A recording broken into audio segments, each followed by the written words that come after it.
Hey you, and welcome. My name is Mike, and in this old video, what I have for you today is a story. It's a story which, A, takes us to Lakeland, Florida, because where else? And B, involves probably one of the most unusual plots, schemes I've come across. So unusual that there are still quite a few mysteries which remain, even though it's solved. Kinda sorta. In Lakeland, the Wiles family had their business, National Flight Services, operating out of Lakeland Linder Airport. Unfortunately, someone had a problem with that business, and it all began with a sinister note. So, let's give it a go.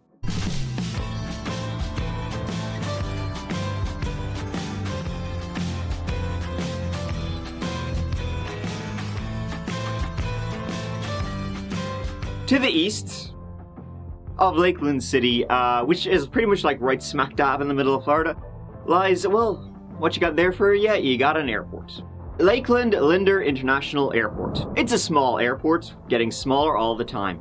These days it does a lot of cargo, a lot of training, but it used to take a fair bit more flights than it does now. Especially when our story begins, and it begins in 2008, specifically April of that year. On the 2nd of April, Thomas Wiles, he was in work. Thomas Wiles was the owner of National Flight Services, had been since 1972.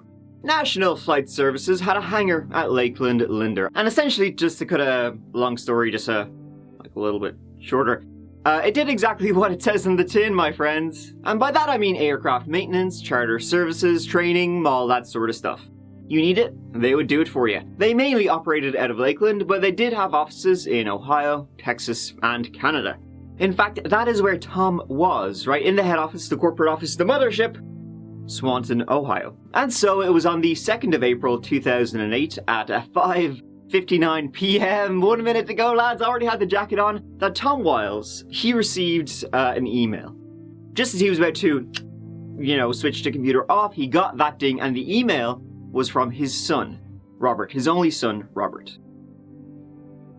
Robert worked in the family business. He was in the main hangar in Lakeland, and he had been an employee there for about 3 years now at this point. But he wasn't in any of the offices this day. Now, when I say Tom got an email from his son, Robert, I kind of misspoke actually. Sorry about that. He got an email from Robert's email address. The email address being maverick2836@gmail.com. Wow, a pilot who calls himself Maverick. Get out of 10. Now, the fact that a pilot wants everybody else to know they're a pilot makes you laugh. I have family who are pilots, I can say that. But the contents of the email were really not that funny. But they were odd. Not exactly the kind of stuff you want to read as you're ready to knock off for the day. He's probably 1 foot out the door already. But the email from his son Robert's email address read like so. We have Robert. If you hope to see him alive again, you must follow our instructions without deviation. 1. Do not speak about this to anyone, including family. Tell everyone Robert is ill. 2. Do not contact any authorities or private parties. 3. Obtain an item of luggage of the appropriate size and place in it $750,000 in small, unmarked, untraceable bills. 4. Place the luggage containing the money in a plain cardboard box and ship it to your Lakeland facility with detailed instruction that it is highly confidential materials for a special project that your son is working on. You should instruct someone you trust to place the box unopened in your son's office. 5. This must be completed by the evening of the 8th. No excuses, no exceptions. Remember, we are watching everything, and if you think you can outsmart us, it will cost your son his life. Group X. Quite scary email from, Group X. And Robert Wiles had last been seen on the 1st of April, but this was no, April Fool's joke. Unfortunately. That email is so ridiculous, it would be pretty funny, but it's real. Young Robert was 26 years old, from Ohio. The entire family was, in fact. Robert grew up with 2 sisters, and after he graduated from military academy and got his pilot's license, he began working in the family business. working as business development manager down in Lakeland. And he loved it. If he wasn't flying, he was fishing, and so he had it all down there. He lived alone in an apartment in Lakeland. He dated quite a bit, but at the time, he had no steady girl by his side. The company, National Flight Services, it was a multi-million-dollar company, and it was kind of like Robert was kind of tipped to take over from his dad, Tom, when he retired. So someone obviously felt that the family, the Wiles family, would do anything to, get their son back, their heir to the family business. And they felt they would be desperate enough to get him back, they would do anything. They were right. The Wiles family immediately got the $750,000 together and were planning and ready to pay whatever it took to get Robert back. Almost immediately, they wired money to a bank in Florida and Tom flew down to get it. The ransom did have a sell-by date and they didn't want to mess around with it. And although the ransom note said, no authorities, we don't negotiate with terrorists. Except when we do. Tom had called the FBI right away, and the FBI said, no, you're not paying shit. The FBI began their investigation into who had kidnapped Robert. Probably someone he knew, or at least had, some ties to the company. It's very rare it would be a random ransom. So they dug. And going back, when Robert had last been seen on the 1st of April, he'd been in a hangar, it had been a normal day. It was like at one point he was there, and the next he was gone. The day before, on the 31st of March, he had traveled to Fort Lauderdale to meet with reps from an airline, but that business meeting had all went well. And so on the 1st of April, like I said, it was business as usual. He was seen in the building between 3:30 and 4 p.m, giving contact information to an employee who was heading off on a business trip. And he was last seen between 6 and 6:30 p.m. in his office by one of the other head honchos, operations manager Toby Holt, as Toby was leaving for the day. And he said he saw him in his office and everything was fine. It seems Robert was in the building till at least 7 p.m. as he was sending emails till then, and the emails, they sounded like Rob. But then he vanished. He had a flight on the 2nd of April at 7 a.m. He was supposed to fly to Dallas for a meeting. He never made it. And his car was still in the National Flight Services car park. So last thing we know is that he was alone in the building at about 7 p.m. And he just vanished. And then later, on the 2nd, the ransom was sent. But by who? Group X. I mean, that's an anagram for rogue pox. Might be something there. Let's keep moving. So the amount demanded was $750K, and one person who was looked at was Robert's own mother. See, Robert's mother, Pamela, and his dad, Tom, had divorced. And Tom had to buy Pamela out of the business, as she had, her share of it. The amount he had to buy her out of it was $750,000. It's a very specific amount that the ransom... why would the ransomer want $750,000? Why not $500,000 or $1 million? Why $750,000? So then you gotta look at Rob's dad, Tom, who is now down $750,000. And it just so happened that the company had kidnap insurance. How many companies have kidnap insurance? Though seriously, I can't imagine a lot. But National Flight Services did have kidnap insurance. I suppose you might want it if you're really bad at your job and you're like, well, hey, I might get kidnapped, I'm so shit. Maybe they figured it might happen. And it did. Although I can't speak for them being shit at their jobs part. The family were grilled, as was Robert's life, and he had a good one. The only issue someone mentioned was that shortly before he was kidnapped, he'd been having some work trouble. Office bullshit, essentially. For example, one employee had been recently fired for drinking on the job, and he had been adamant about getting his job back. So who could Group X be? Right, well, they sound like a shitty dance group, but I mean, it could be one person. It might not be a group, might be one person. Could even be a dog. But a lame name, deadly intention. Though if you don't cut off Robert's finger and send it to, show that this is serious, is it even a real kidnapping? But before the investigations, and the FBI and the authorities could get too deep into finding out who Group X was, the 8th of April came out at pay-up time. The kidnappers wanted the money placed in a box in Robert's office, which was an odd place to pick up, some kind of drop-off point, but hey. The FBI, though, they weren't planning on paying up, and they said, let's put coffee in the luggage of appropriate size, as the ransom note said. They put in enough coffee to weigh as much as the money would. They also had a camera placed in the office and a SWAT team close by. They had Toby Holt. He was the trusted employee who would hand off the money, and he even came in there to switch the camera over, but nothing. Nothing happened. No one came to collect the money that day. Even though, as I said, that's an odd place for why would the kidnapper go back to the scene of the crime? But yeah. And that was it. They never heard from the kidnappers. Again, it was complete silence after that. Yeah, I agree. What the fuck? The Wiles family went on TV. There was a $250,000 reward. They were begging for any information that would bring their son back. So what the shit was behind all this? Was it like a sick joke? Was Robert alive? Did he kidnap himself? Because somebody came out and said, yeah, he actually joked about kidnapping himself shortly before he was kidnapped, right? And he knew there was kidnap insurance. Tips came in, searches were made in the swamps, in the lands around Lakeland. The drunk employee, he ended up disappearing, and people thought, well, maybe it was linked. But he later turned up and died shortly after. The entire office was searched from top to bottom. Everyone who worked there interrogated. But no Robert.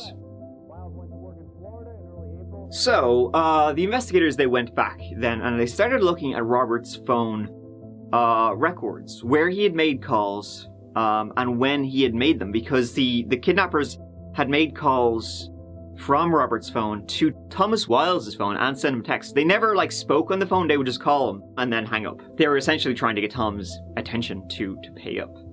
They were able to narrow it down that one of the calls, around the 2nd of April, was made on a turnpike nearby. But if the phone was made in a turnpike, it would likely be inside a car. All you're going to see is cars and road. And Robert's car never left the National Flight Services. So the police did the only thing they could think of.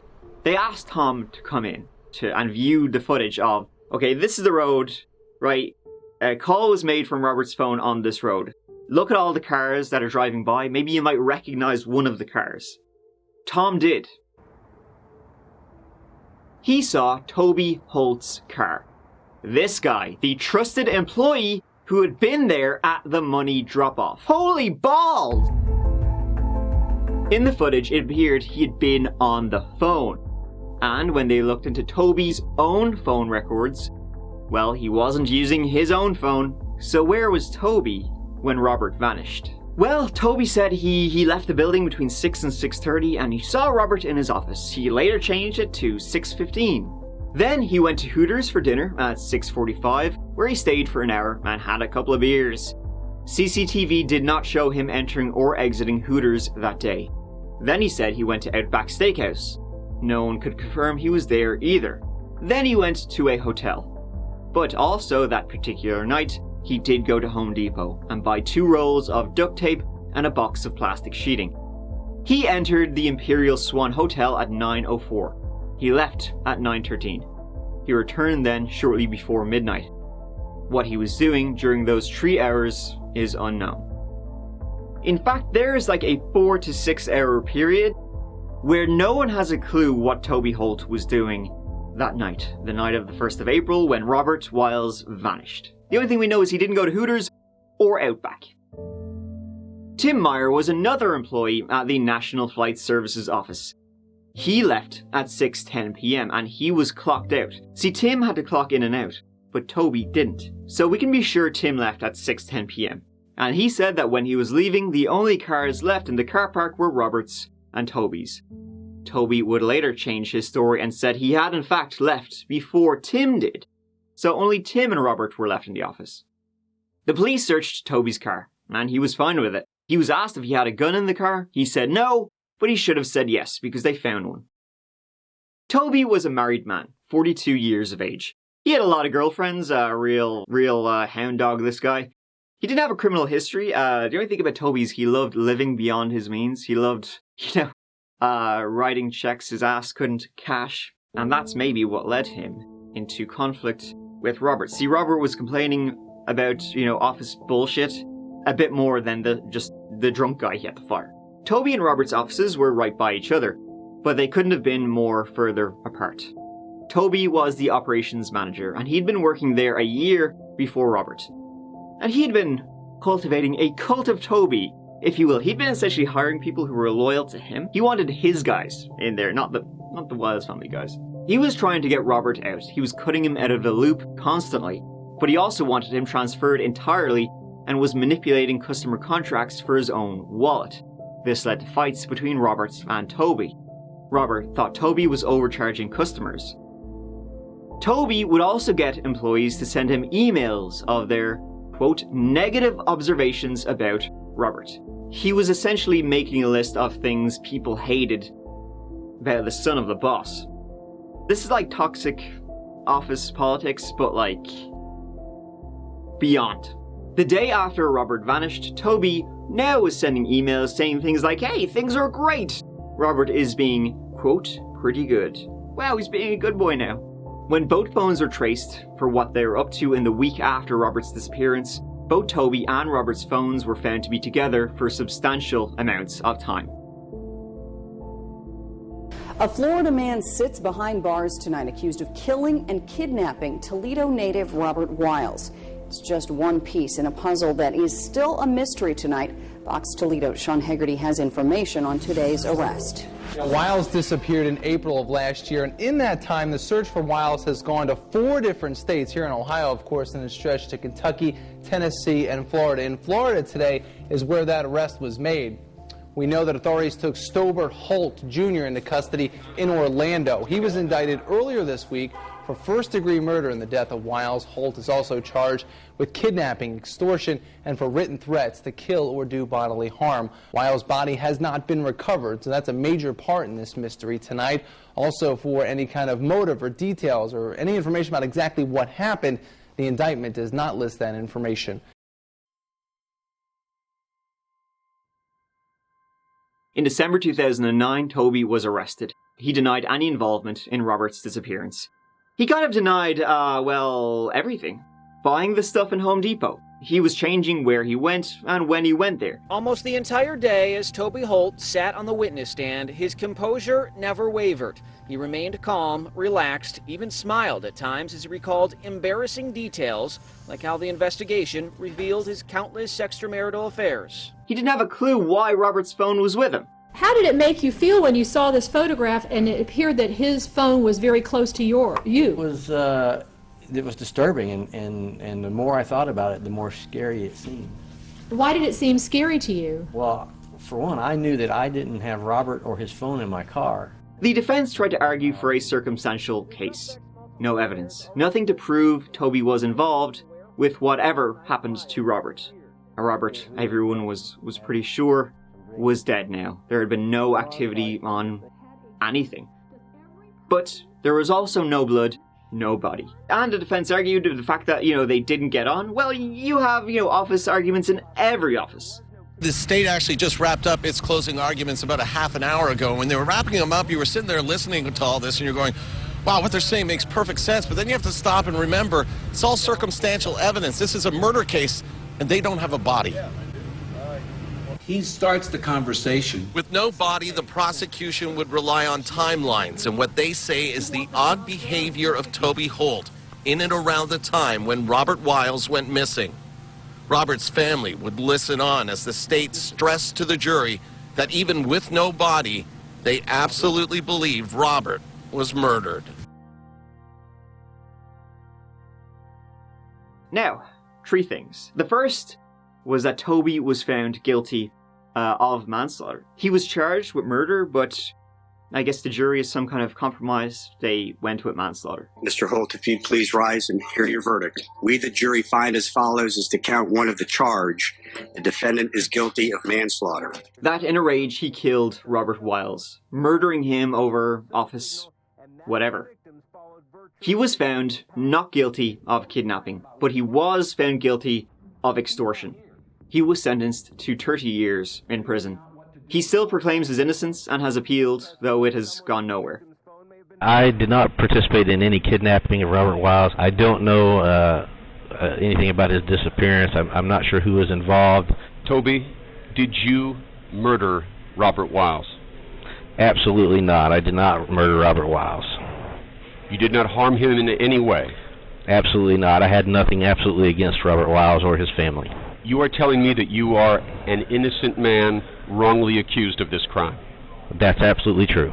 The honest truth is there's no conclusive proof of anything. Do you believe Robert Wiles could still be alive today? I mean, it's possible, but I don't think it's probable. 2, we don't know of any motive. Was the ransom, the supposed kind of kidnapping plot, was that like a means of trying to cover up the fact that he murdered Robert? I don't know, some people still have their doubts if he was even involved at all. Why the entire plot happened, we still don't know to this day. The day Robert disappeared, Tim Meyer, the other last person in the building, said that day Toby was nervous, and he was oddly helpful about getting Tim out of the building, like helping him load his truck go quicker. Was Toby getting nervous because he was about to murder Robert, or was he just getting nervous because he was about to confront Robert about some work shit? 2 things. Either it was a confrontation, and Toby murdered Robert in just a rage-filled moment, or the other is that Toby was planning on murdering Robert and covering it up. Regardless, point number 3 is that Robert is still missing. To this day, 14 years later, he still has not been found. Toby denies having done anything to Robert. He says he's completely innocent. He left that day and Robert was fine. So if he did do something, he ain't saying. And that's probably the roughest of all. But that is the story of the complicated and convoluted ransom of Robert Wiles. A twisting and turning story, and a ransom with no point at all. So many questions, but with very few answers. To date. As always, to date, that is, because there's so much more to come out. But Shanae. Thank you for watching. I really do appreciate you doing so. This very weird ransom plot, it's definitely one of the stranger ones. I mean, if he murdered Robert, he already knew Robert was dead, but he wanted his parents to believe he was still alive by having this whole plot. That's pretty, twisted. But here, go on. By the way, if you'd like to see a new true crime video twice a week, please subscribe. It does help out. Every new video every Tuesday and Friday. But if not, I'm not your daddy, so don't worry about it. Also, if you want to check out some That Chapter t-shirts and hoodies and mugs and stickers, or the That Chapter Patreon, where it's $2 a month, you get some nice little bonuses. Check them out in the description below. But until the next little video, which will be like real soon, please, as always, take care of yourselves. Got it right this time. Because I love you. Mike out.